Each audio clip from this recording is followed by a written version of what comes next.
नमस्कार साथियों। साथियों, आप सभी का इस क्लास में स्वागत है।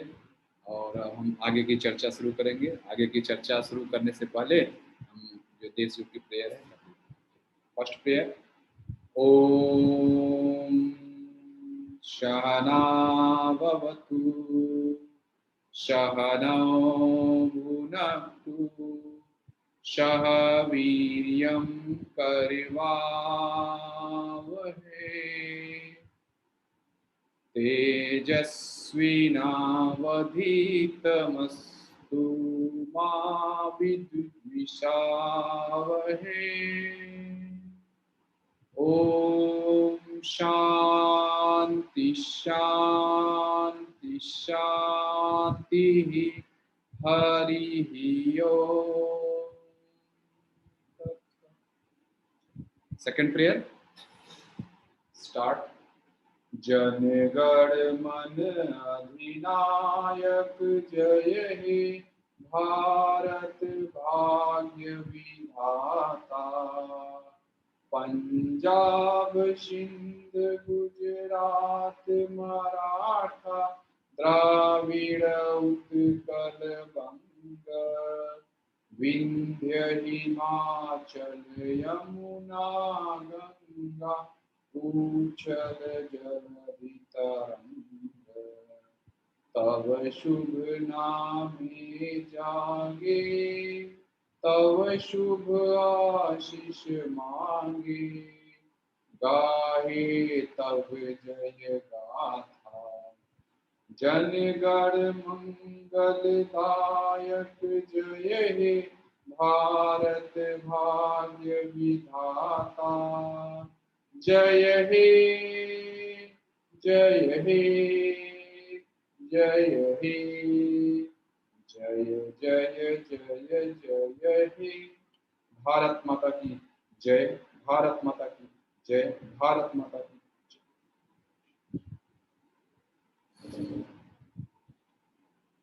थर्ड प्रेयर साथियों। Each soul is potentially divine. The goal is to manifest this divinity by controlling nature, external and internal. Do this by work or worship or psychic control or knowledge. By one of these or more of these or all of these. Just be. चलिए साथियों, आज की हम लोग class शुरू करते हैं। पुनः बहुत बहुत स्वागत है आपका। और आज हम आगे की चर्चा शुरू करेंगे।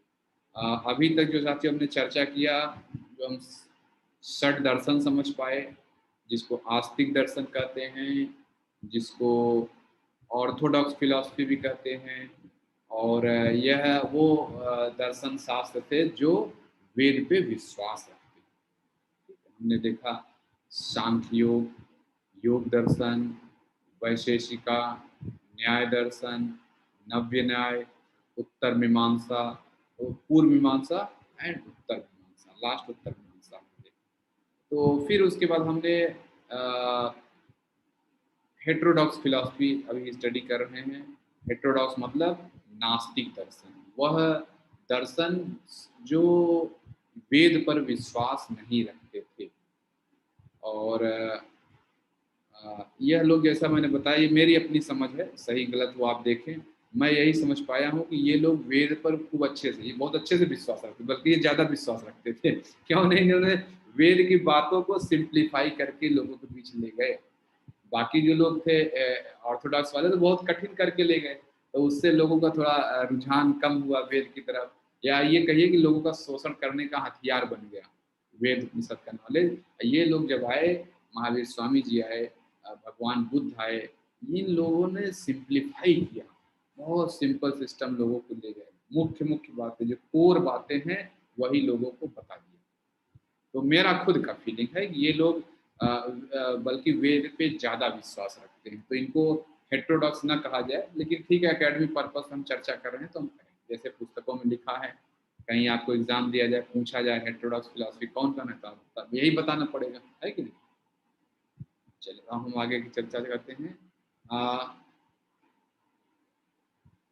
अभी तक हम चारवाक का स्टडी कर चुके हैं। चारवाक आजीविका, जैनिज़्म, 3 धर्मों की स्टडी कर चुके हैं। 3 फिलॉसफी जो हेटेरोडॉक्स फिलॉसफी है, नास्तिक दर्शन जो कहे जाते हैं।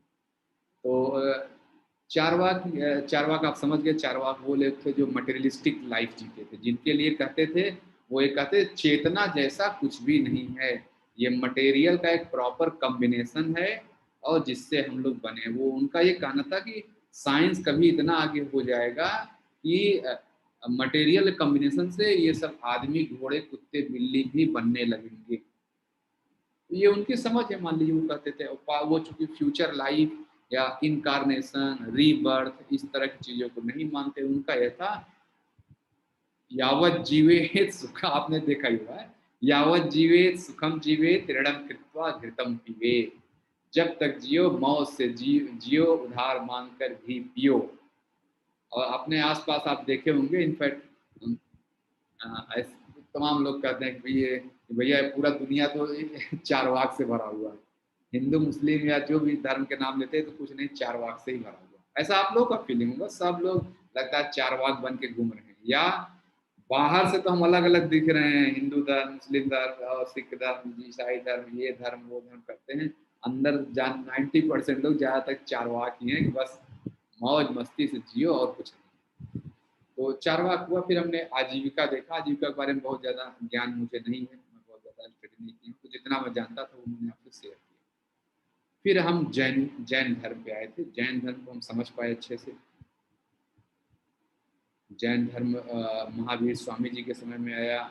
जीना शब्द से निकला है जैन, और कंकरर ऑफ सेंसेस।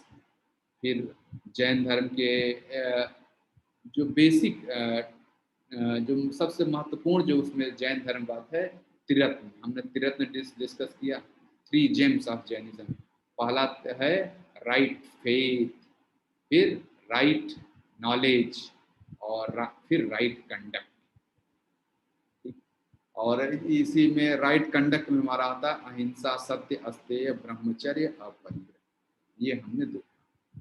और इसमें जो 5 राइट कंडक्ट है, इसमें सबसे ज़्यादा जो जैन धर्म इतना फेमस हुआ, या जो कह सकते हैं हर चीज़ की एक विशेषता होती है। जैन धर्म अगर देखा जाए तो पूरी दुनिया को मुख्य रूप से अहिंसा सिखा रहा है। अहिंसा का प्रैक्टिस जैन धर्म के लोग इस स्तर पर जाकर करते हैं कि हम लोग सोच भी नहीं सकते। वो खेती इसलिए नहीं करते हैं कि कहते हैं खेती जब करेंगे तो बहुत सारे जीव मर जाते हैं। वो ज़्यादातर जैन आपको बिजनेस में मिलेंगे। फिर हमने देखा वो उनके यहाँ सब्जियां खाना मना है। सब्जियां खाना मतलब वो 5 तरह की सब्जियां हैं, सिर्फ वही खाते हैं। मुझे वो नाम याद नहीं है, लेकिन जो फल जमीन के, जो सब्जी जमीन के नीचे होती है वो लोग नहीं खाते हैं।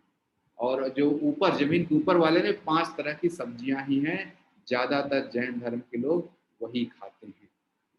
और राइट कंडक्ट जो उनका अहिंसा, सत्य, अस्तेय, ब्रह्मचर्य, अपरिग्रह।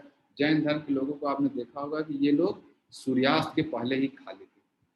ये बड़ी अच्छी बात है, क्योंकि खाना पचना चाहिए अंदर जाके। तो सूर्यास्त के पहले खा लेना बहुत ही अच्छा गुण है। यह सभी धर्म लोग के सभी लोगों को जैन धर्म से सीखना चाहिए। तो जब आप रात में जल्दी खाते हैं तो आप समझिए कि आप जैन धर्म को फॉलो कर रहे हैं। और जो जैन धर्म का जो अहिंसा, जो मैं अहिंसा जो बोल रहा हूँ, अहिंसा किस स्तर पर ये लोग प्रैक्टिस करते हैं यह मैं बता रहा हूँ। एक चीज़ जो है जैन धर्म को लेकर जो कंट्रोवर्सी है कि अगर हम अहिंसा का पालन करेंगे तो फिर क्या हम सब्जी खाते हैं, इसमें भी तो जीवन है। दूध दही खाते हैं, ये भी तो जीवन है। अब क्या करें, क्या हम दूध दही न खाएं, क्या सब्जी न खाएं? कोई भी जो आप हरी पत्तेदार सब्जी का, कोई भी सब्जी खाते, पेड़ पौधे तो आप उसमें जीवन है ही। तो इसके बारे में फिर जैन धर्म के लोग क्या मानते हैं, तो आ, ये मैं थोड़ा सा इसके बारे में जो मेरी स्टडी है मैं वो शेयर करना चाह रहा हूँ। सही गलत मैं नहीं जानता, सही गलत आप देखें, जो मुझे समझ में आता है वो मैं बता रहा हूँ। एक पुस्तक है, बहुत पहले मैंने स्टडी की थी, 12 मॉडर्न रिलीजन्स ऑफ वर्ल्ड। अभी जो आधुनिक दुनिया के 12 महत्वपूर्ण धर्म, लाला हरदयाल जी के द्वारा पुस्तक लिखी गई है। उसमें जहाँ जैन धर्म की चर्चा की गई है वहाँ पे एक पॉइंट लिखा है, कि जैन धर्म अहिंसा का तो पालन करता है कि आप किसी की हिंसा नहीं करेंगे, लेकिन हायर लाइफ के मेंटेनेंस के लिए लोअर लाइफ का बलिदान यानी लोअर लाइफ का सैक्रिफाइस वह अलाउड है। यानी हायर लेवल मतलब मैं मान लीजिए उसी चेतना का विस्तार, तो मैं भी हूँ आप भी हैं, एक ही चेतना है जो रूप ले रही। सब्जी भी उसी चेतना का विस्तार है और मैं भी उसी चेतना का विस्तार हूँ। तो अब मुझे बनाने में प्रकृति को ज्यादा मेहनत लगी है और सब्जी इत्यादि बनाने में प्रकृति को कम मेहनत लगी है। तो यानी प्रकृति का जो तत्व है, मैं प्रकृति का बड़ा इन्वेस्टमेंट हूँ। और जो अ, जो पेड़ पौधे हुए, दही दूध हुए, ये प्रकृति के लोअर क्वालिटी के इन्वेस्टमेंट, ऐसा उस पुस्तक में लिखा। तो जो हायर इन्वेस्टमेंट को प्रोटेक्ट करने के लिए लोअर इन्वेस्टमेंट अगर जा रहा है तो कोई दिक्कत की बात नहीं, ऐसा वहां पे लिखा गया। वो लाला हरदयाल जी ने पुस्तक लिखी, कहीं से पढ़ के लिखा होगा। तो जो जैन धर्म के लोग हैं वो जाने कि कहाँ लिखा है, लेकिन मैं उस पुस्तक की बात कर रहा हूँ। उस पुस्तक में लिखा है कि जैन धर्म भी अलाउ करता है हायर लाइफ के सर्वाइवल के लिए लोअर का जाना। तो यानी जब इनफैक्ट पर्पज है, लोअर लाइफ का पर्पज ही यही है। जैसे हम लोग ऑफिस में काम करते हैं तो ऑफिस में हम लोगों का एक चीज सिखाया जाता है, जब ट्रेनिंग में ही रहते हैं सिखाया जाता है, बॉस सबॉर्डिनेट का रिलेशनशिप होता है मास्टर स्लेव का। अगर मेरे रहते हुए मेरे बॉस को काम करना पड़ जाए तो ये मेरे लिए धिक्कार की बात हो सकती है। ऐसा तमाम काम होते हैं जो उनके लेवल का वो करेंगे, लेकिन अगर मेरे लेवल का काम जो मुझे करना है मेरे बॉस को करना पड़े तो मेरा जीवन धिक्कार हो जाता है। यह चीज होता है, यही बॉस सब। तो यानी हायर लेवल जो हमारे बॉस हैं, जो हमारे ऑफिस में मालिक हैं, जिनकी वजह से हमें सैलरी मिलती है, उन वो ज्यादा इन्वेस्टमेंट है वहां तक पहुंचने के लिए। प्रकृति ने, वो भी जो मेरे बॉस हैं वो भी प्रकृति के एक रूप है, मैं भी प्रकृति का एक रूप हूँ, लेकिन वहां तक पहुंचने के प्रकृति ज्यादा मेहनत की है, वो हायर इन्वेस्टमेंट है। तो हायर इन्वेस्टमेंट की सेफ्टी के लिए लोअर इन्वेस्टमेंट को जाना होगा, यही धर्म है। यही चीज जो है लाला हरदयाल जी ने वहां लिखा। यानी जब हम सब्जी वगैरह खाते हैं, जब हम फल फूल खाते हैं, तो यह कोई लाइफ का नुकसान नहीं है। इनफैक्ट लोअर लाइफ का बेस्ट पर्पज यही है। मेरी लाइफ का बेस्ट पर्पज यही है कि मेरे बॉस को काम न करना पड़े, ये होता है मेरी लाइफ का बेस्ट पर्पज। जो दास भाव, मास्टर स्लेव का रिलेशनशिप। इसी तरह जो सब्जी फल फूल हैं, इनके लाइफ का बेस्ट पर्पज यही है कि मैं उनको खाऊं और मैं स्वस्थ रहूं, क्योंकि वो उनका ग्रोथ होगा। अगर वो मेरे शरीर में आएंगे तो लोअर लाइफ से हायर लाइफ में पहुंच जाते हैं। ठीक है, ये छोटी सी एक बात थी जो जैन धर्म में जो हम चर्चा नहीं कर पाए थे वो मैं बता। अब हम बाकी अहिंसा सत्य अस्तेय ब्रह्मचर्य अपरिग्रह वो आप सब लोग जानते हैं, ये पतंजलि योग दर्शन के 5 पॉइंट हैं। इस हिसाब से देखा जाए तो डायरेक्ट ये वेद को मान रहे हैं, कहाँ कहते हैं हम वेद को नहीं मानते। ठीक है, चलिए अब आज का जो अगला टॉपिक है बुद्धिज्म, बुद्ध धर्म के बारे में हम लोग समझेंगे। तो बुद्ध धर्म को समझने से पहले मैं एक छोटी सी जो मेरी समझ बनती है बौद्ध धर्म के बारे में ना। अभी हम लोग जब शास्त्र वगैरह पढ़े, हठ योग पढ़े, तो हठ योग में यह लिखा गया है कि हिंदू धर्म बहुत ही एक बार कॉम्प्लेक्स बन गया, वेद उपनिषद को लोगों ने कॉम्प्लेक्स बना दिया। भगवान बुद्ध, भगवान जैन, जब ये महावीर स्वामी जी जब आए तो इन लोगों ने वेद को सिंप्लीफाई करके लोगों के बीच ले गए। चले, अच्छा भी हुआ, लेकिन इन्होंने क्या किया कि कुछ ओवर सिंप्लीफिकेशन कर दिया।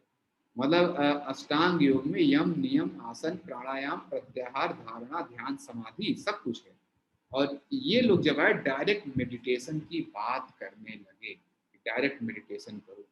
और मेडिटेशन, जब मैं फिजियोलॉजी स्तर पे जिन क्लास में मेडिटेशन को डिस्कस करता हूँ, मैं बता दूं मेडिटेशन करने से क्या होता है कि आपके शरीर के बहुत सारे ब्लॉक्स, अंदर जो एनर्जी ब्लॉक्स हैं, जो एनर्जी को रोकते हैं, अवरोध जिनको कहते हैं ऑब्स्टेकल्स, वो रिमूव होते हैं। और वो रिमूव होने से प्राण शक्ति का बहुत तेजी से प्रवाह होता है, और वह प्रवाह होने पर हमारा शरीर उस अवस्था को स्वीकार करने के लिए तैयार नहीं होता है।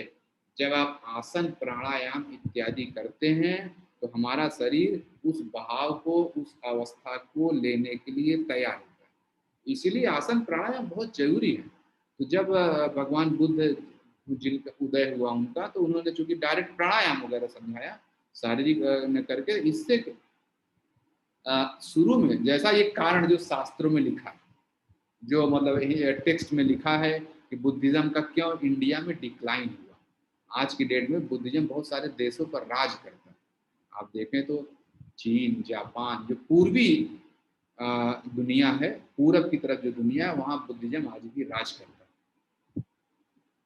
तो अच्छा, मैं वो बताने चल रहा हूँ कि क्यों इंडिया में डिक्लाइन हो गया। तो इंडिया में जब मेडिटेशन लोग करने लगे डायरेक्ट, तो शुरू शुरू में तो बड़ा अच्छा बेनिफिट आया लोगों को, लेकिन पीढ़ियां बीतने के साथ ये भी समझ में आने लगा कि नहीं, मेडिटेशन डायरेक्ट करना नुकसानदायक है। हमारा शरीर उस अवस्था को अनुभव करने के लिए तैयार नहीं है। ये जब कभी आपको मेडिटेशन जब लग गया, ध्यान लग गया, तो आप कभी समझ पाएंगे मैं क्या बोल रहा हूँ। उस अवस्था को ही लेने के लिए बहुत ताकत चाहिए, बहुत ही स्ट्रेंथ चाहिए। उस अवस्था में क्या फीलिंग आती है। तो आसन प्राणायाम जरूर, उसी समय हठ योग का उदय हुआ, और हठ योग के लोगों ने वापस जो है आसन प्राणायाम को इस्टेब्लिश किया। जो वेद की जो कठिन बातें थी, जो भगवान बुद्ध ने सिंप्लीफाई किया, यहाँ पर हठ योग के लोगों ने और उसको सिंप्लीफाई किया। यानी ये कहिए कि जो हिंदू धर्म में या हिंदू सभ्यता में जो कमियां आ गई थी, उसको हठ योग को लोगों ने दूर किया। और उसके बाद से वापस लोग जो है बहुत सारे बुद्धिस्ट बौद्ध धर्म अपना लिए थे भारत में, वो वापस हिंदू बन गए, क्योंकि जो कमियां थी वो दूर कर ली गई। और इसी समय जो है भगवान बुद्ध को भगवान का अवतार भी बोल दिया गया। तो जो इससे क्या हुआ कि हमने भगवान बुद्ध को अलग नहीं माना, हमने कहा कि ये भी विष्णु के अवतार है। ऐसा विष्णु के अवतार लेके इनको अपने फोल्ड में ले लिया गया। इस तरह जो है बौद्ध धर्म उतना इंडिया में आज भी देखेंगे बहुत कम बुद्धिस्ट लोग मिलेंगे आपको। तो ये बौद्ध धर्म की एक बेसिक चर्चा, जो शायद लीक से हटके जो मेरी अपनी समझ बौद्ध धर्म के बारे में बनी है। वास्तव में मैं तो बौद्ध धर्म फॉलो करता हूँ। मैं सारे धर्म ही जो भी अच्छी बातें जहाँ मुझे मिलती है मैं फॉलो करता हूँ। तो बुद्धिज्म में बहुत ही अच्छा सील समाधि प्रज्ञा का जो कॉन्सेप्ट है बहुत ही यूनिक। विपासना आप लोग कोर्स किए होंगे, विपासना का जो कॉन्सेप्ट है बहुत ही यूनिक है, बड़ा अच्छा बेनिफिट आता है। चलिए, तो हम लोग फॉर्मल बुद्धिज्म पे चर्चा शुरू करते हैं। आप सभी का पुनः बहुत बहुत स्वागत है इस क्लास में। देखिए बुद्धिज्म, ये अहिंसा को मुझे थोड़ा हाईलाइट करना था, वो मैंने हाईलाइट कर दिया है। इसको मैं उल्लेख भी लेता हूँ, जिससे अहिंसा मेन लर्निंग।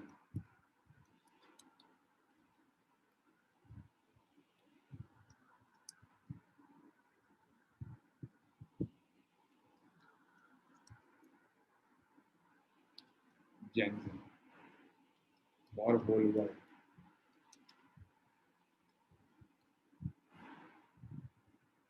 ठीक है, चलिए अब हम लोग बुद्धिज्म पे आते हैं। मैं पॉइंट वाइज इसको डिस्कस करता हूँ। अच्छा, एक चीज और बुद्धिज्म के बारे में, बुद्ध धर्म कहा जाता है, ये भी मेरी समझ है, हो सकता है ये गलत हो, आप इसको अपने इच्छा से आप लें चाहे ना। हिंदू धर्म को प्रचारित करने में अगर कोई मुझसे पूछे कि 3 महत्वपूर्ण व्यक्तियों का नाम बताओ, तो मैं पहला बताऊंगा शंकराचार्य। शंकराचार्य जी ने भारतीय समाज को ऐसे रूट से जोड़ दिया कि जिसको आप सोच भी नहीं, इतनी ज्यादा मजबूती इन्होंने दे दी। कर्म कांड से हमें ज्ञान कांड की तरफ ले जाने के लिए काम शंकराचार्य जी ने किया। हमें उपनिषद का महत्व समझाया। हमें शंकराचार्य जी ने भगवत गीता का महत्व समझाया। तो यानी ये कहिए कि जड़ हिंदुज्म की जड़ में जो सबसे ज्यादा पानी अगर किसी ने डाला है तो शंकराचार्य जी हैं। एक ये शंकराचार्य जी हुए थे 788 एडी में। फिर एक दूसरे शंकराचार्य आए, आप कह सकते हैं जो 788 एडी और उसके पहले जो है, सॉरी, उपनिषद को भगवान बुद्ध तो शंकराचार्य जी के पहले आए थे। तो शंकराचार्य जी ने हिंदुज्म को भारत में मजबूत किया। भगवान बुद्ध उनके पहले आ गए थे।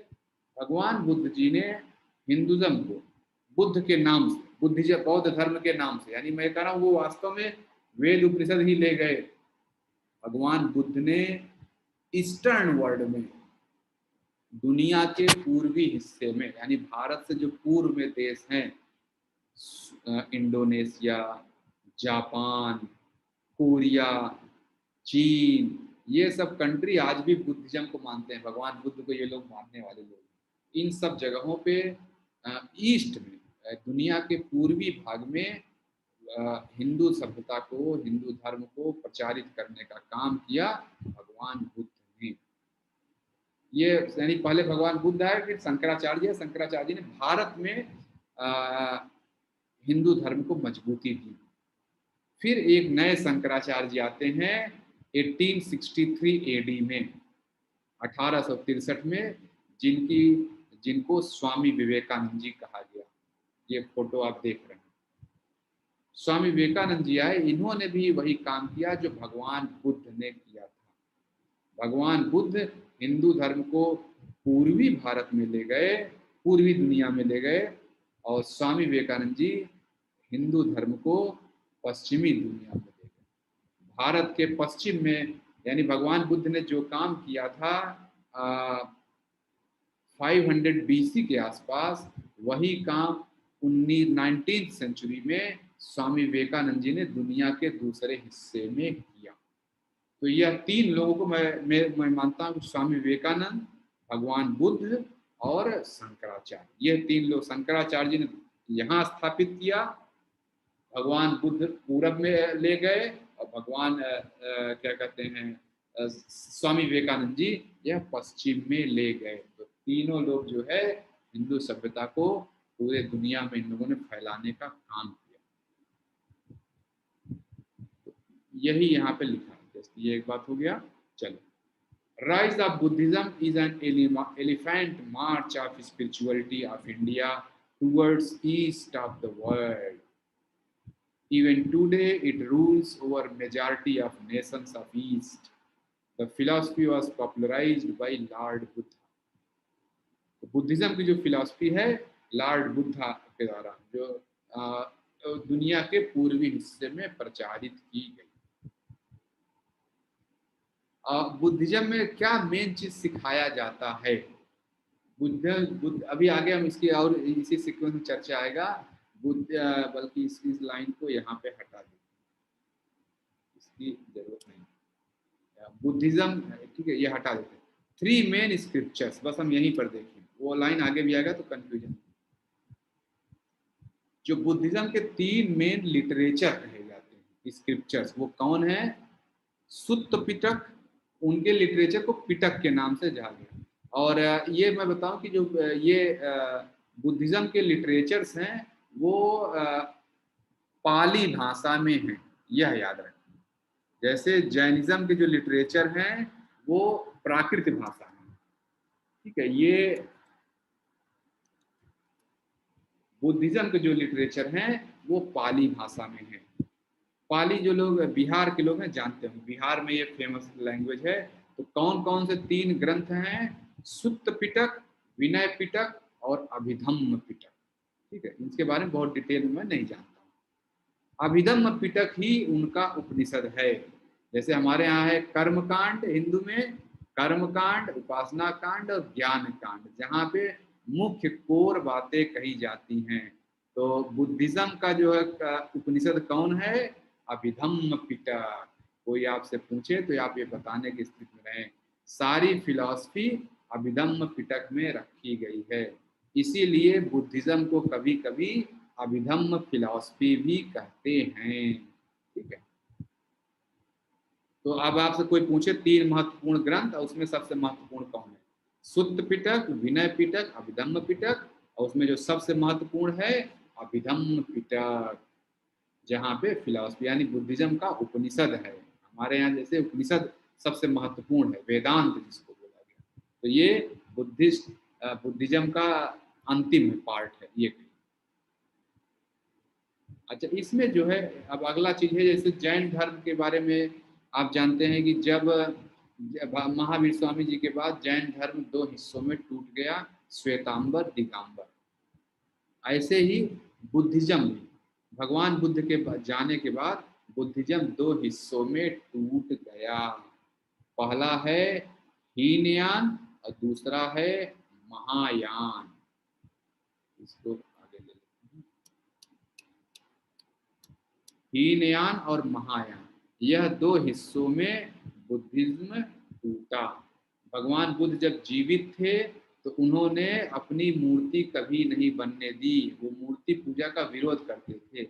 भगवान बुद्ध ये भी कहते थे कि जब मैं चला जाऊं तो मेरे लिए कोई क्या कहें समाधि या कुछ भी मत बनाना, न मेरी पूजा करना। ये भगवान बुद्ध अपने जीते जी कहते थे, लेकिन जाने के बाद ऐसा नहीं हुआ। भगवान बुद्ध के जाने के बाद बुद्धिज्म दो हिस्सों में टूट गया। एक था जिसमें जिन्होंने बोला कि नहीं हम बुद्ध को भगवान नहीं मानेंगे क्योंकि भगवान बुद्ध ने ये बात बोली है, नहीं मानना है। और दूसरा है महायान, जिन्होंने भगवान बुद्ध को ही ईश्वर डिक्लेयर किया, ईश्वर माना, जबकि भगवान बुद्ध कभी ईश्वर को नहीं मानते थे। तो हीनयान और जो लोग ईश्वर को नहीं मानते थे, यानी ये कहिए कि जो भगवान बुद्ध की बातें, हीनयान तो भगवान बुद्ध की बातें मानता था, क्योंकि भगवान बुद्ध ने कहा कि ईश्वर नहीं मानना है, उसको हीन नाम दे दिया गया। देखिए कितना, भगवान बुद्ध के जाने के बाद बुद्ध को मानने वाले लोग हीनयान हो गए, वो हीन धर्म हो गए। और महायान मतलब, यान मतलब vehicle, the great vehicle became, जिसमें बुद्ध को भगवान मान लिया गया। यानी बुद्ध की देखा जाए तो बुद्ध की बातें ये लोग नहीं माने और ग्रेट व्हीकिल हो गए। लेकिन ठीक है, संसार का खेल है, ऐसे ही चलता है। हीनयान और महायान, हीनयान धर्म भी आगे दो हिस्सों में टूट गया और महायान भी दो हिस्सों में टूटा। तो हीनयान जिसमें टूटा उसका नाम है, विचारधाराएं हैं, मतलब सौतांत्रिका, वैभाषिका। और महायान जो जिन दो भागों में टूटा, विज्ञानवाद और माध्यमिका। विज्ञानवाद को योगाचार भी कहते हैं और माध्यमिका को शून्यवाद कहते हैं। ठीक है, ये कभी आपसे कोई पूछे तो आप बता दें। हीनयान जो है सौतांत्रिका, वैभाषिका, और महायान जो है वो टूटा विज्ञानवाद और माध्यमिका, योगाचार और शून्यवाद। अब यह चारों में क्या क्या है, यह बड़ा महत्व। अब ये चारों आप समझ लेंगे तो आपको लगेगा यही तो उपनिषद में बोला गया है। इसीलिए मैं बोलता हूं कि ये सारे धर्म उपनिषद से अलग नहीं हैं। सौतांत्रिका में बोला गया कि देखिए ऑब्जेक्ट दो प्रकार के होते हैं, जैसे मैं आपके स्क्रीन के सामने दिख रहा हूँ, तो मैं तो अभी रियल हूँ, आपको दिख रहा हूँ, मैं संसार का हूँ। लेकिन जब मैं नहीं रहता हूँ तो कभी आप हो सकता है लेक्चर के बारे में सोचे फिर मेरा चेहरा ध्यान आता होगा। तो मैं मेंटली भी हूँ, मैं आपके एक्सटर्नल वर्ल्ड का ऑब्जेक्ट हूँ और आपके इंटरनल वर्ल्ड का भी। तो सौतांत्रिका यह मानता था कि जो इंटरनल वर्ल्ड का ऑब्जेक्ट है यह भी रियल है और एक्सटर्नल वर्ल्ड का जो ऑब्जेक्ट है यह भी रियल है, दोनों ही रियल है, ऐसा ये लोग मानते थे। और एक्सटर्नल वर्ल्ड के ऑब्जेक्ट को परसीव किया जा सकता है, यानी मुझे देख के आप अपने घर के जो आपका लैपटॉप, मोबाइल है, चेयर, कुर्सी, इन सबको आप परसीव कर सकते हैं। परसीव मतलब अनुभव कर सकते हैं और दोनों ही रियल हैं, यह सौतांत्रिका कहता है। फिर अगला आया वैभाषिका। वैभाषिका यह कहता है, यानी ये दोनों हीनयान के पार्ट थे। वैभाषिका यह कहता है कि इंटरनल ऑब्जेक्ट भी रियल है और एक्सटर्नल भी रियल है, लेकिन एक्सटर्नल ऑब्जेक्ट को आप परसीव नहीं कर सकते, सिर्फ इनके गुणों को देख के ही उनका आभास कर सकते हैं। जैसे जो भी है, मान लीजिए पानी है या मैं खुद हूँ, मुझे आप क्यों कैसे देख रहे हैं कि मैं आपका क्लास ले रहा हूँ, मेरा दो नाक है, दो कान है, ये मेरे गुण हैं। मैं ऐसा बैठता हूँ वैसा, ये मेरे गुण हैं, यानी मेरे गुणों की वजह से आप मुझे जानते हैं। और सौतांत्रिका कहता था गुण से नहीं, हम ऐसे भी जानते, बिना गुण के भी आप सुभाष को आइडेंटिफाई कर सकते हैं। वैभाषिका कहता है नहीं, दो नाक तो सबको है, दो कान तो सबको है और दो आंखें सबको है, तो सुभाष बाकी लोगों से कैसे अलग है?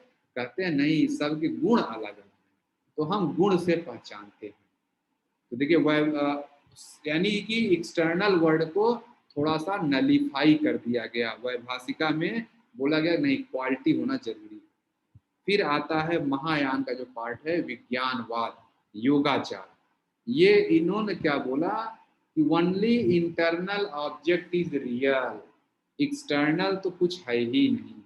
ये कहते थे पूरी दुनिया जो आपको दिख रही है बाहर, यह आपके माइंड का क्रिएशन है, यह ऑब्जेक्ट तो है ही नहीं। आप माइंड में मत सोचिए कि ये लैपटॉप है, देखिए लैपटॉप आपको नहीं दिखेगा। यह बात भी कभी कभी सही होती है, क्योंकि आप सब लोग भी देखे होंगे कभी कभी। मैं छोटा सा एग्जांपल बताऊं, एक दिन मैं ऐसे अपने ऑफिस से निकला और मुझे जो है एटीएम पे पैसे निकालने। अब जिस एरिया में ऑफिस है वहां मैं एटीएम जानता ही नहीं था। ठीक है, उसी एरिया से मैं मतलब ऑफिस रोज उसी एरिया से जा रहा हूँ, कभी एटीएम देखा ही नहीं। और जिस दिन मुझे एटीएम जरूरत पड़ी, मैं एटीएम देखने निकला तो मैं देखा कि ऑफिस से थोड़ी दूर पे एटीएम है। तो देखिए अभी जब मुझे माइंड में मुझे एटीएम की तलाश नहीं थी, उसी रास्ते से मैं इतना बार गुजरा हूँ, कभी मैंने एटीएम सोचा ही नहीं। लेकिन जब मैंने दिमाग में एक वस्तु क्रिएट की कि मुझे एटीएम जाना है, उसी थोड़ी ही दूर पे मुझे एटीएम मिल गया।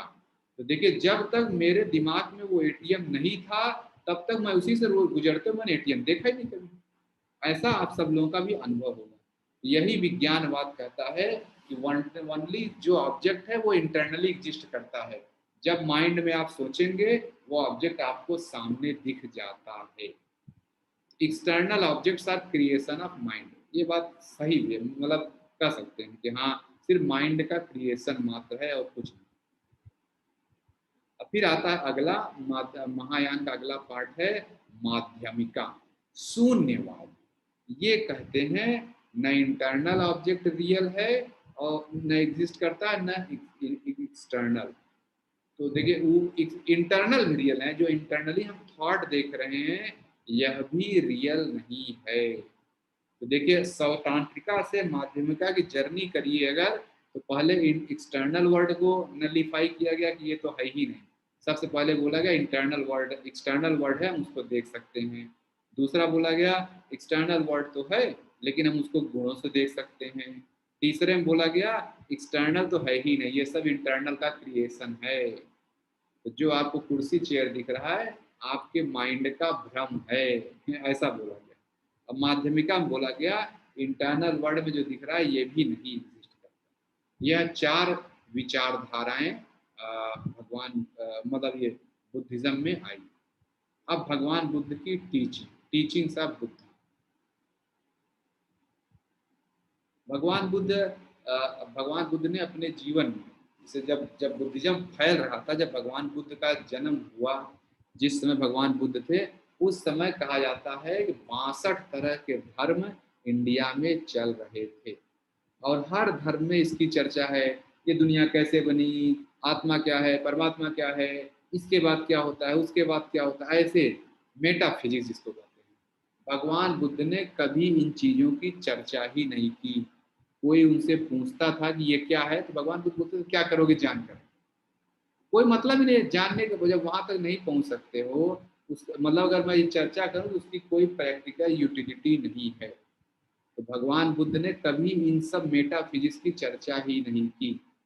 मरने के बाद क्या होता है, कौन सा कर्म भुगतोगे, क्या होगा, ईश्वर है कि नहीं, आत्मा है कि नहीं, परमात्मा है कि नहीं, कभी भी इन चीजों मेटाफिजिकल क्वेश्चंस भगवान बुद्ध ने अवॉइड किए।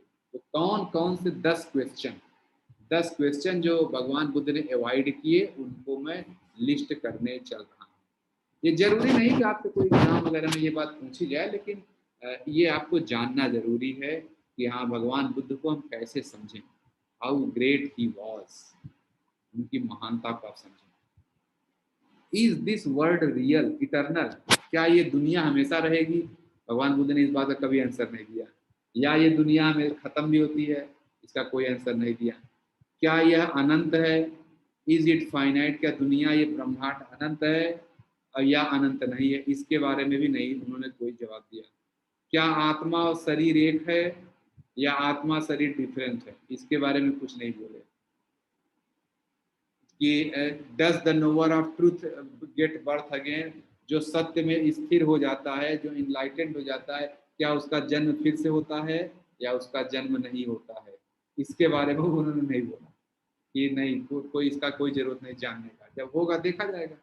और क्या जो है does he live again and not live again, क्या वो 9वां क्वेश्चन है, क्या वो जीता भी है या नहीं भी जीता है, दोनों चीज था कि मतलब एक साथ ही वो जी भी रहा है, जीवित भी है, जीवित नहीं भी है, क्या मृत्यु के बाद इस अवस्था को ऐसी अवस्था आती है, या वो न तो does he neither live nor not live, तो या वो मतलब कि मृत्यु के बाद वो नहीं रहता है। ये 10 क्वेश्चन जो है भगवान बुद्ध ने कभी आंसर नहीं किए। उनका कहना था इन प्रश्नों का उत्तर जानने की कोई आवश्यकता नहीं है, क्या करेंगे ये जान के, जरूरत नहीं जानने की। उन्होंने कहा कि जो जानने की बात है वो जानो भाई, प्रैक्टिकल यूटिलिटी, वो जानो कि क्या दुख है, क्या इस जीवन में दुख है, दुख, ये दुख जो हम झेल रहे हैं इसका कोई कारण है क्या, और क्या इन कारणों से हम मुक्त हो सकते हैं क्या, और अगर मुक्त हो सकते हैं तो कैसे। उन्होंने भगवान, और सही बात है, आप भी देखिए वास्तव यही, हम दुखों से मुक्त हो जाएं, यह प्रैक्टिकल चीज है। तो भगवान बुद्ध ने इन 4 प्रश्नों का उत्तर दिया। क्वेश्चंस ऑफ सॉरो, ठीक है, यह महत्वपूर्ण है, ये आप लिखें भी। ऊपर के 10 क्वेश्चन है वो जरूरी नहीं, बस ये याद रखें कि भगवान बुद्ध ने कुछ मेटा फिजिकल क्वेश्चंस को अवॉइड किया, क्योंकि वो इनडिटर्मिनेट, उनका कोई कह ही नहीं सकते क्या उसका आंसर है, ठीक है।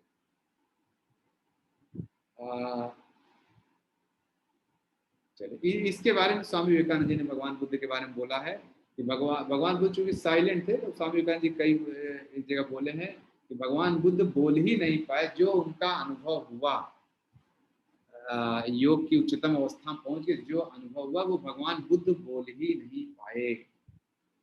और या बुद्धिज्म वाले लोग कहते हैं उन्होंने बोला नहीं, क्योंकि वो इतना विशाल चीज है, भगवान बुद्ध इस लेवल पे चले गए थे, इस लेवल पे उनका हो गया तो बोल ही नहीं पाए। स्वामी जी कहते थे कि उनकी जुबान से या जीव में उतनी क्षमता नहीं है, जैसे मैं कहता हूँ हाँ मानव कि जीव में इतनी क्षमता ही नहीं कि उस अनंत सत्ता के बारे में बोल सके, ब्रह्म के बारे में, तो भगवान बुद्ध उसी अवस्था में थे, तो बहुत ही बोल ही नहीं पाए what he experienced.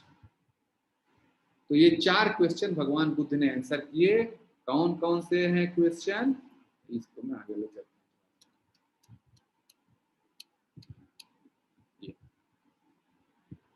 Question of sorrow और इट्स ओरिजिन, दुख है उसका ओरिजिन क्या है, और क्या उससे मुक्ति हो सकती है, और अगर मुक्ति हो सकती है तो क्या करना पड़ेगा।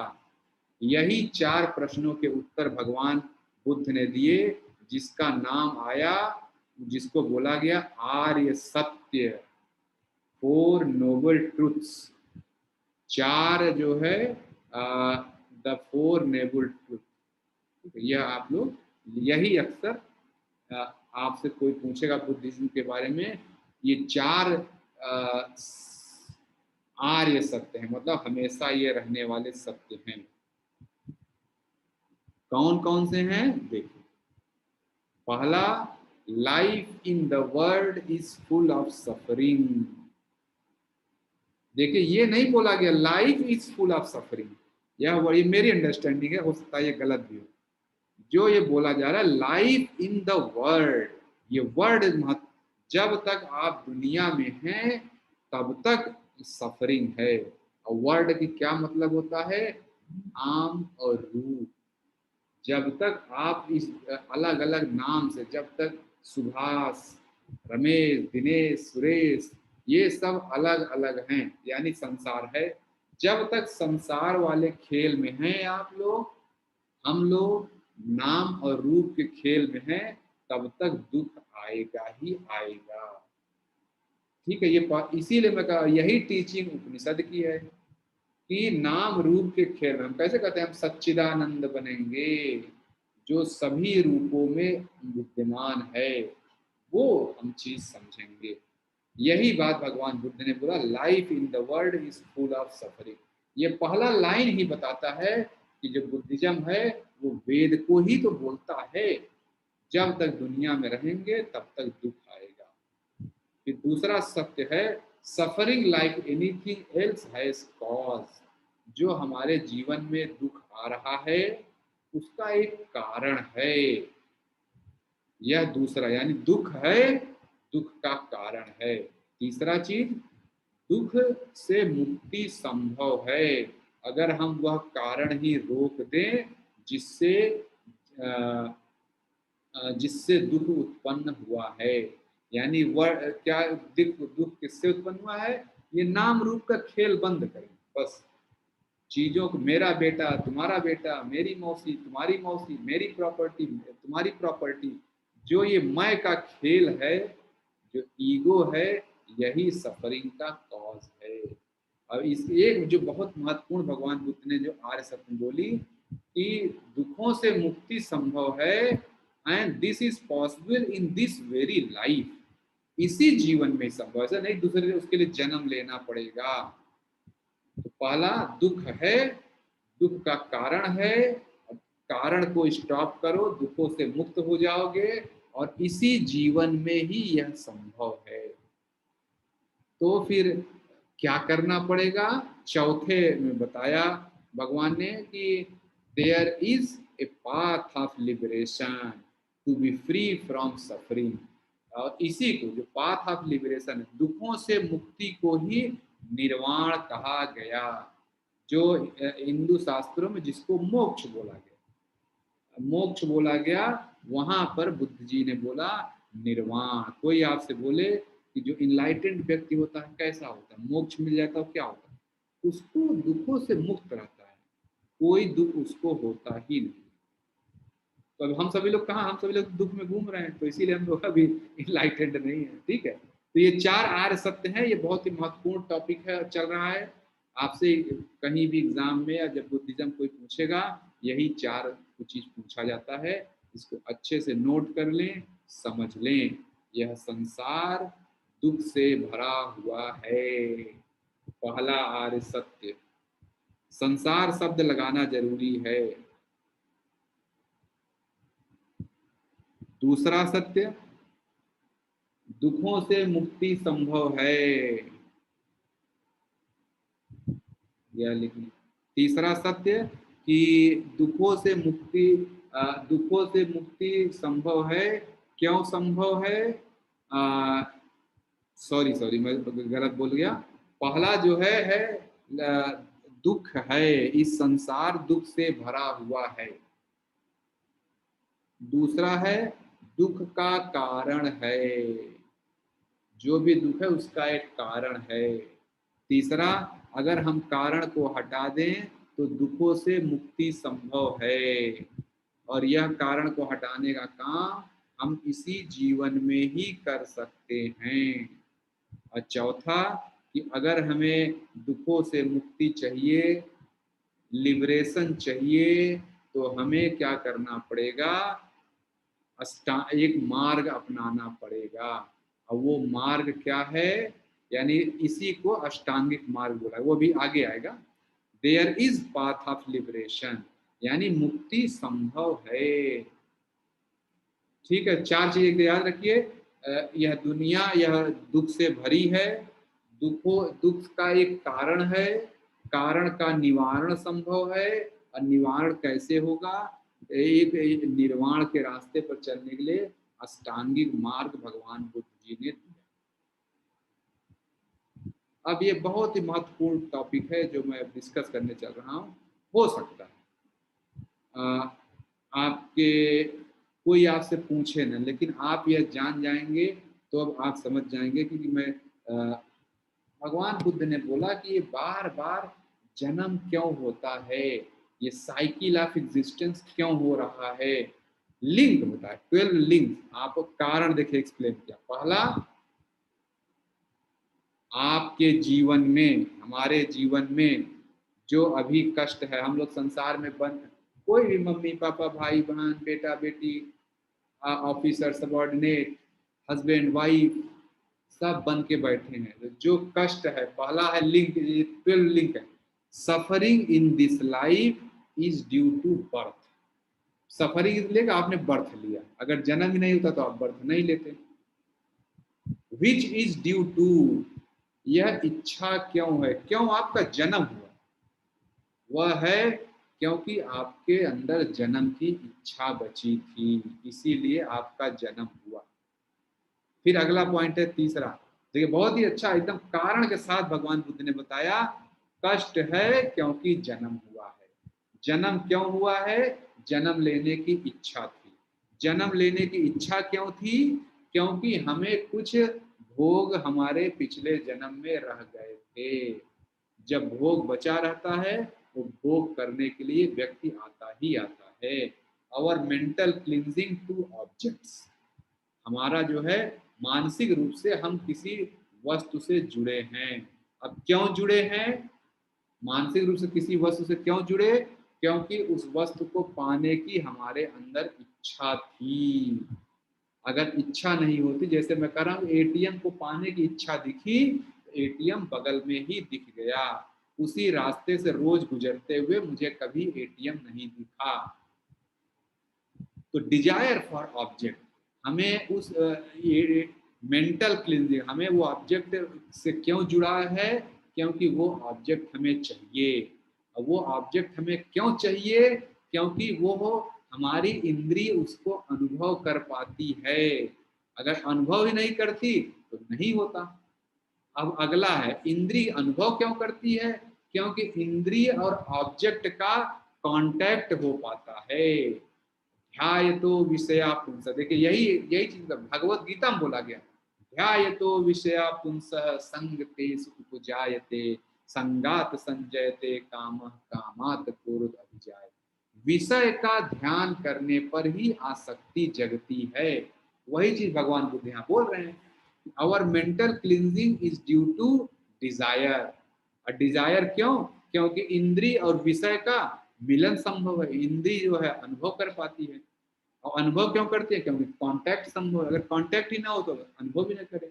अब कांटेक्ट क्यों होता है, क्यों इंद्रिय कांटेक्ट होता है, 6 ऑर्गन्स ऑफ कॉग्निशन, ये हमारे मानव शरीर में 6 अंग हैं जो अनुभव करने का ही काम करते हैं। 5 इंद्रियां और मन।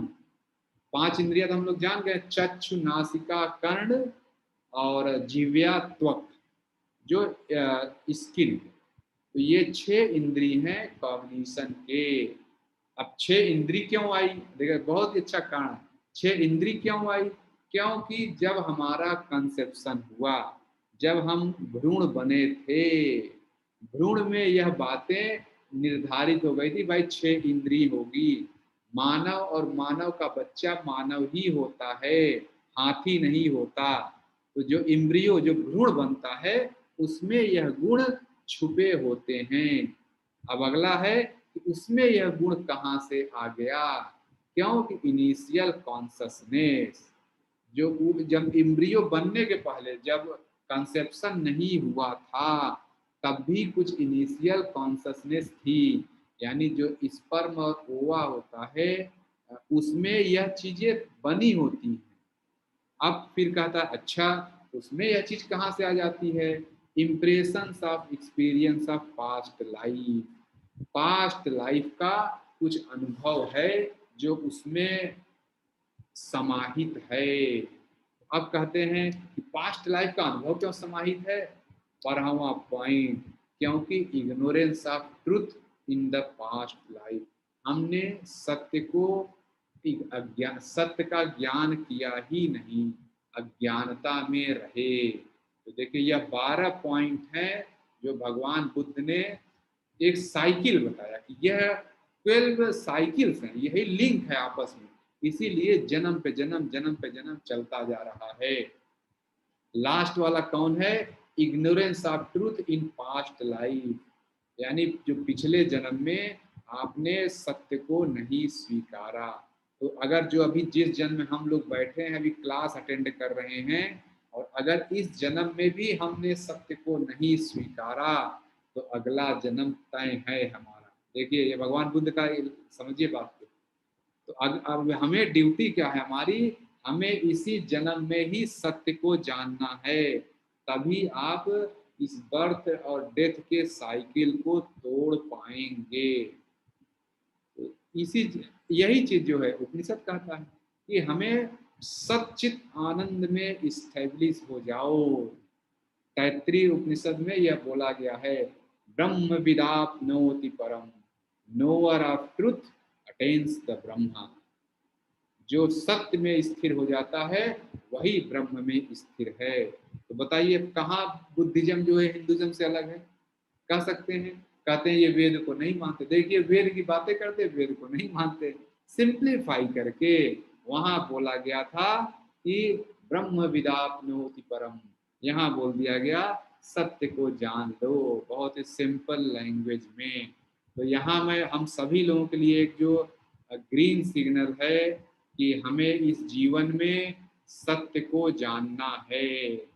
अगर नहीं जानेंगे अगला जन्म होगा ही होगा। Ignorance of truth. और ट्रुथ, इग्नोरेंस ऑफ ट्रुथ क्या है, इसको जो मेरी अंडरस्टैंडिंग बनी है, हो सकता है यह बात गलत हो। मेरी अंडरस्टैंडिंग ये बनी है, ईगो, ईगो जो है यही अहंकार, अविद्या, अस्मिता, राग, द्वेष, अभिनिवेश, जो अस्मिता है यही नुकसानदायक है। अहंकार, आप अपने आप को इस पूरी कायनात से अलग मान के घूम रहे हैं, यही कारण है कि अगला जन्म होगा। अगर हमें चाहिए कि हमें लाइटेंड बन जाए, जस्ट अपने आप को इस धारा में, इस ब्रह्मांड में, इस समाज में मिला दीजिए। अब उसका क्या तरीका है? सेवा। यही तो मैं अस्ते बोलता हूँ, अस्ते प्रतिष्ठायाम सर्वरत्नोपन, जो है सबको दे दो, यहाँ पे जुड़ जाओ, यही मार्ग है। तो भगवान बुद्ध ने जो चीज वहां पे अष्टांगिक मार्ग बोली, अगर मुझसे कोई कहे क्या करना है बताइए लिबरेशन के लिए, मैं बोलूंगा अस्ते करिए, जो है बांटिए लोगों को, एक हो जाइए, इस पूरी कायनात को अपना समझिए। अपना समझेंगे तभी तो देंगे। पिता कैसे पुत्र को देता है? नहीं अपनी सैलरी कोई देगा पुत्र को, मतलब किसी और व्यक्ति को अपनी सैलरी देगा, माता किसी और के लिए काम करेगी, लेकिन अपना पुत्र जब अपना समझता है, अपना समझती है, तो सब कुछ अपनी सैलरी ला के पुत्र के लिए कपड़ा खरीदते हैं, खाना बना देते हैं। यही चीज मैं कह रहा हूँ, इग्नोरेंस ऑफ ट्रूथ। ये मेरी अंडरस्टैंडिंग है। ईगो, आपको ईगो हटाना ही हटाना है। ईगो हटाने का सही तरीका क्या है? अस्ते। ये मेरी सोच है। भगवान बुद्ध ने अष्टांगिक मार्ग दिया, अब मेरा सोच ये कहता है अस्ते करिए, अस्ते में सब आ जाएगा, जितना भी चीज यहाँ बोला गया अपनी अपनी समझ। Eight fold path. अब अस्ते की चर्चा, सॉरी अष्टांगिक मार्ग, यानी जो पाथ ऑफ लिबरेशन है वो क्या है, उसकी हम चर्चा करने चल रहे हैं। अष्टांगिक मार्ग ये है, यह हम चर्चा करें। पहला है path of liberation, eight fold path. यह अष्टांगिक मार्ग, ये पॉइंट्स लिख लें, कोई आपसे पूछ सकता है। पहला है राइट व्यू, राइट नॉलेज, यानी सम्यक ज्ञान या सम्यक दृष्टि होना बहुत जरूरी। किसी भी चीज को आप समग्र रूप से देख पाए, हॉलिस्टिक नॉलेज। यही जैन धर्म बोला गया। जैन धर्म क्या बोला गया? अगर आपका पार्शियल नॉलेज है तो आप कभी भी सही नहीं रहेंगे, जो आपका न्याय है, यही चीज वहां बोला गया था। राइट व्यू होना चाहिए। अगर आपका राइट व्यू बन गया, तब होना चाहिए सम्यक संकल्प, राइट रेजोल्यूशन। जब तक आप इस पूरी सृष्टि को समझेंगे नहीं, तो सृष्टि का भला कैसे करेंगे? आप लिमिटेड नॉलेज होता है, तो लिमिटेड नॉलेज में आप जो है उतना ही काम करते रहते हैं। जब आप बड़ा सम्यक दृष्टि आ जाएगी, सम्यक ज्ञान आ जाएगा, तो आपका रिजोल्यूशन भी सम्यक हो जाएगा। अब अगला आता है राइट स्पीच। जो सम्यक संकल्प ले लेगा वही राइट स्पीच कर सकता है। राइट मतलब आपकी वाणी में। अब देखिए यहाँ से नॉलेज से आगे चलें, पहले राइट नॉलेज लेना है तो राइट संकल्प लेना है। अब नॉलेज ही गड़बड़ रहेगा तो मैं संकल्प क्या लूंगा? तो तो राइट नॉलेज, राइट रेजोल्यूशन, जिसका रेजोल्यूशन राइट हो गया वो सही बात करेगा, राइट स्पीच, सम्यक बात बोलेगा, वो कोई ऐसा बात नहीं बोलेगा जो सेल्फिश डिजायर से जुड़ा हो, वह यूनिवर्सल डिजायर, यूनिवर्सल हित की बात करता है। यही चीज भगवत गीता में स्थित प्रज्ञ के बारे में देखिए, भगवान कृष्ण ने जो गुण बताए थे, अरे स्थित प्रज्ञ गुण यही तो था। वो कैसे, अर्जुन ने कैसे पूछा कि वो कैसे बोलता है, कैसे चलता है, बताइए। राइट स्पीच, सम्यक वाक्य, वह पूरे सेल्फिश डिजायर उसकी नहीं होती। प्रजाहाति यदा कामान सर्वार्थ पार्थ मनोगतान आत्मना एव आत्मना तुष्टः स्थित प्रज्ञ तद उच्यते। वही बात भगवान बुद्ध यहाँ बोल रहे हैं, राइट स्पीच। तो देखिए, अब जब राइट स्पीच हो गया तो फिर कहाँ रहा, ये क्या वेद से अलग हुआ? नहीं अलग हुआ। अब आते हैं राइट स्पीच, जो जब सही बोलने लगेगा व्यक्ति तो राइट कंडक्ट, सिर्फ बोलने से काम नहीं चलेगा, उसको अपने कर्मों में उतारना पड़ेगा। उपदेश नहीं देना है, एग्जाम्पल बनना है। तो पहला right view, right resolution, right speech, फिर राइट कंडक्ट। तो राइट कंडक्ट में क्या करना है, सम्यक कर्म, कौन कौन से कर्म करने हैं, तो यह 5 चीजें नहीं करना है, निषेध है, इन 5 चीजों का निषेध बोला गया है। कौन कौन सी चीजें हैं? किलिंग, हिंस, क्या कहते हैं, किसी भी जीव की हत्या नहीं करनी है, अहिंसा। चोरी नहीं करना है, अस्तेय, इसको अस्तेय बोला गया। सेंसुअलिटी, सेंसुअलिटी मतलब डिजायर, सेक्सुअल डिजायर या किसी भी सेंसेस, डिजायर ऑफ सेंसेस के पीछे नहीं भागना। ब्रह्मचर्य, सेंसुअलिटी को सिर्फ हम सेक्स से न जोड़ें, बेसिकली ब्रह्मचर्य, इंद्रियों को कंट्रोल में रखना है, 5 घोड़ों को अस्तबल में रखना है, ये राइट कंडक्ट में आता है। 5 जो घोड़े हैं उनको अस्तबल में रखना है, यानी ब्रह्मचर्य का पालन करना है। लाइन, डिजिस्टिंग फ्रॉम लाइन, कभी भी झूठ नहीं बोलना है, सदैव सत्य का पालन करना है। और इंटॉक्सिकेशन, किसी भी तरह का नशा नहीं करना है। देखिए यह 5 चीजें आप करेंगे, डिजिस्ट करेंगे, इनसे दूरी बनाएंगे। हत्या नहीं करनी है, चोरी नहीं करना है, और सेंस प्लेजर के पीछे नहीं भागना है, झूठ नहीं बोलना है, और नशा नहीं करना है। यह 5 चीजें आप करेंगे तो आपका कंडक्ट राइट होगा। और जिसका कंडक्ट राइट हो वो कौन सा बिजनेस करता है, वो राइट लाइवलीहुड, वह ऐसा कोई चोरी का बिजनेस नहीं करता है, किसी को नुकसान नहीं पहुंचा, ईमानदारी से जीवन जीता है। राइट लाइवलीहुड मतलब लाइफ ऑफ ऑनेस्टी। फिर जो है जब राइट लाइवलीहुड लेगा तो राइट एफर्ट्स, हमें जो है सही एफर्ट हम डालेंगे। या अष्टांगिक मार्ग की हम चर्चा कर रहे हैं। या अच्छा, मैं आशा करता हूँ आप लोग लिख रहे हैं, शायद मैं बहुत तेजी से चला गया, मैं क्षमा चाहता हूँ।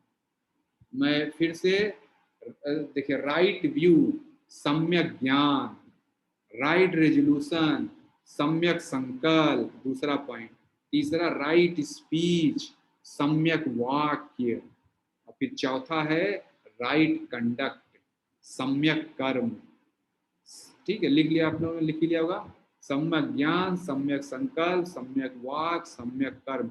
और कर्म में 5 चीजें हैं, हिंसा नहीं करनी है, चोरी नहीं करना है, सेंस प्लेजर के पीछे नहीं भागना है, झूठ नहीं बोलना है, और मद्यपान नहीं करना है, किसी भी तरह का नशा नहीं करना है।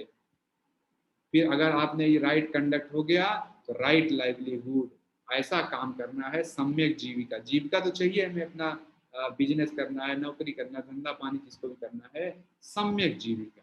आप ऐसा कोई आय का साधन ढूंढेंगे जो सम्यक होगा, और आपका बिजनेस लोगों के भले के लिए होना चाहिए। अब आप जो है pizza, Maggi, burger, chow mein, cold drink का बिजनेस करेंगे तो आप बुद्धिज्म फॉलो नहीं कर रहे हैं। राइट लाइवलीहुड, आपका जो व्यवसाय है वो पूरे कायनात के भले के लिए होना चाहिए। ईमानदारी से। तो अब आप बताइए राइट लाइवलीहुड कितने लोग फॉलो कर रहे हैं? है कि नहीं? बड़ा टफ हो जाता है सब कुछ करना। राइट एफर्ट, जिसका लाइवलीहुड होगा वो अपने बिजनेस को बढ़ाने के लिए, अपने आप को स्वस्थ रखने, राइट एफर्ट, यहाँ व्यायाम बोला गया, सम्यक व्यायाम। राइट, फिर अगला पॉइंट है राइट माइंडफुलनेस। जो यह राइट माइंडफुलनेस, उसका दिमाग सही से होगा। माइंडफुलनेस, सम्यक स्मृति, उसके दिमाग में अच्छी अच्छी बातें ही रहेंगी। और अगर अच्छी अच्छी बातें हो गई, राइट कंसंट्रेशन, सम्यक समाधि, वह समाधि जिसको कहते हैं मेडिटेशन, सही अवस्था में वो प्राप्त कर जाइए। हाईएस्ट कहते हैं अष्टांगिक मार्ग में आगे है। हाईएस्ट चीज क्या है? Right meditation. तो फिर से मैं रिपीट कर रहा हूँ, राइट नॉलेज, सम्यक ज्ञान, राइट रेजोल्यूशन, सम्यक संकल्प, तीसरा सम्यक राइट स्पीच, सम्यक वाणी, चौथा है राइट कंडक्ट, सम्यक कर्म, पांचवा है राइट लाइवलीहुड, जो जीवन के क्रियाकलाप हैं, जो बिजनेस व्यापार है वो भी सम्यक होगा। तो दूसरों के लिए नुकसानदायक चीजें बेचने वाला व्यक्ति सम्यक इसमें नहीं है। सम्यक लाइवलीहुड हो गया। तो सम्यक व्यायाम आपको करना है। सम्यक व्यायाम करेंगे तो राइट माइंडफुलनेस, आपकी स्मृति प्रबल हो जाएगी। और जब स्मृति प्रबल हो गई तो राइट कंसंट्रेशन, समाधि की अवस्था में चले जाएं। तो देखिए यही मार्ग को अष्टांगिक मार्ग बोला गया। अब क्या बुद्धिज्म में अगर देखा जाए तो कोई आपसे पूछे बुद्धिज्म का मेन फोकस क्या है, जो भी लोग विपासना वगैरह किए हैं वहां बताया जाता है शील समाधि प्रज्ञा। तो बुद्धिज्म का 3 मेन फोकस है, कंडक्ट, कंसंट्रेशन और ज्ञान। शील समाधि प्रज्ञा, यह 3 चीजें महत्वपूर्ण हैं। तो मुझे लगता है साथियों आज हम लोग चर्चा यहाँ से हम विराम देते हैं। हम बुद्धिज़्म को आज अच्छे से समझ पाए। हम यह समझ पाए कि हमारा जन्म क्यों होता है, 12 जो लिंक भगवान बुद्ध ने बताए।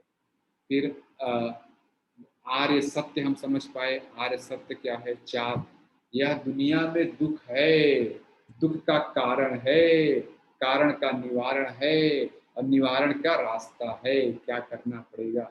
यही 4 महत्वपूर्ण प्रश्न भगवान बुद्ध कहते थे, इसकी यूटिलिटी है यह समझो। बेवजह का डिस्कशन क्यों करोगे, आत्मा है कि नहीं, परमात्मा है कि नहीं, ये सब भगवान बुद्ध ने कभी आंसर नहीं किया। तो साथियों मैं समझता हूँ आज मैं आपको बुद्धिज्म अच्छे से समझा पाया हूँ। और फिर आज की क्लास में प्रेयर करके यहाँ से एंड करते हैं।